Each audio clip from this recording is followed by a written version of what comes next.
आरव, अराव, उम्र 32 वर्ष, स्वभाव गंभीर, जिम्मेदार, कम बोलने वाला लेकिन गहराई से महसूस करने वाला। बीते हुए कल का बोझ अपने भीतर दबाए रखता है, जिससे वह अक्सर अपनों से दूर दिखता है। मीरा, उम्र 28 वर्ष, स्वभाव भावुक, समझदार, रिश्तों को निभाने में विश्वास रखने वाली। उसकी आंखें अक्सर सच कह जाती हैं, भले ही होंठ चुप रहे। बरसात की वह रात, घर की खिड़की से पानी की बूंदें फिसल रही थीं, जैसे किसी की आंखों से आंसू। मीरा बालकनी में खड़ी थी।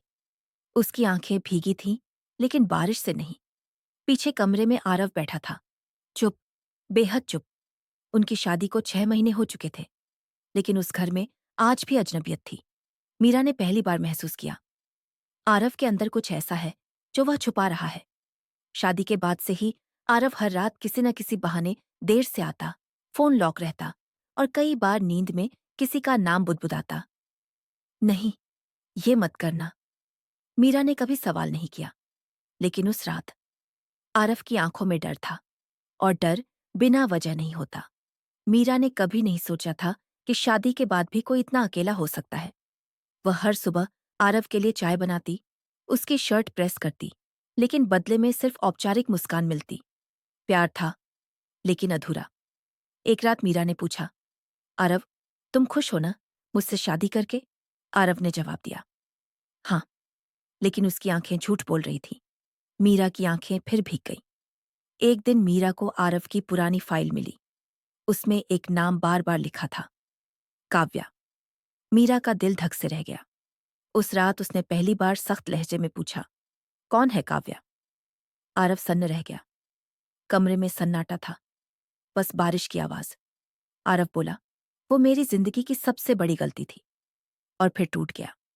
काव्या आरव की पहली मोहब्बत थी, जिस पर उसने आंख बंद करके भरोसा किया। लेकिन काव्या ने आरव के बिजनेस में धोखा दिया, उसके नाम पर लोन लिया और एक दिन सब कुछ छोड़कर चली गई। आरव पर केस हो गया, सम्मान चला गया और भरोसे से भी रिश्ता टूट गया। मैं डरता हूं मीरा, डरता हूं कि तुम भी। मीरा ने उसकी बात बीच में काट दी। मैं काव्या नहीं हूं आरव। उसकी आंखों से आंसू बह रहे थे। मीरा ने समझने की कोशिश की, लेकिन दर्द तो उसे भी हुआ था। वह सोचती, क्या मैं हमेशा किसी और की परछाई बनकर रहूंगी? आरव और भी खामोश हो गया।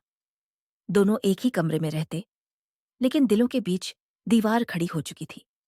मीरा की आंखें हर रात भीगती और आरव की आत्मा हर रात मरती। एक दिन मीरा को अनजान नंबर से कॉल आया, अगर अपनी शादी बचानी है तो आरव से दूर रहो। मीरा सन्न रह गई। अगले दिन आरव को कोर्ट का नोटिस मिला। काव्या वापस आ चुकी थी, और इस बार बदले के इरादे से। काव्या चाहती थी कि आरव फिर टूटे और मीरा उससे दूर हो जाए। मीरा के सामने सबसे बड़ा सवाल था, डर या भरोसा। उसने पहली बार खुद को नहीं, अपने रिश्ते को चुना। मीरा आरव के साथ कोर्ट गई, हर आरोप का सामना किया और सबके सामने बोली, अगर इस इंसान ने कोई गुनाह किया है तो उसकी सजा मैं भी साथ भुगतूंगी। आरव की आंखें भर आईं, सबूत सामने आए। काव्या का झूठ उजागर हुआ, केस खत्म हुआ। उस दिन आरव पहली बार खुलकर रोया, मीरा की गोद में। माफ कर दो, मैंने तुम्हें कभी पूरी तरह अपनाया ही नहीं। मीरा ने उसकी आंखों के आंसू पोंछे। भीगी आंखें कमजोरी नहीं होती, ये सच्चे प्यार की पहचान होती है। बरसात फिर आई। इस बार मीरा बालकनी में अकेली नहीं थी। आरव उसका हाथ थामे खड़ा था। दोनों की आंखें भीगी थीं, लेकिन दर्द से नहीं, सुकून से।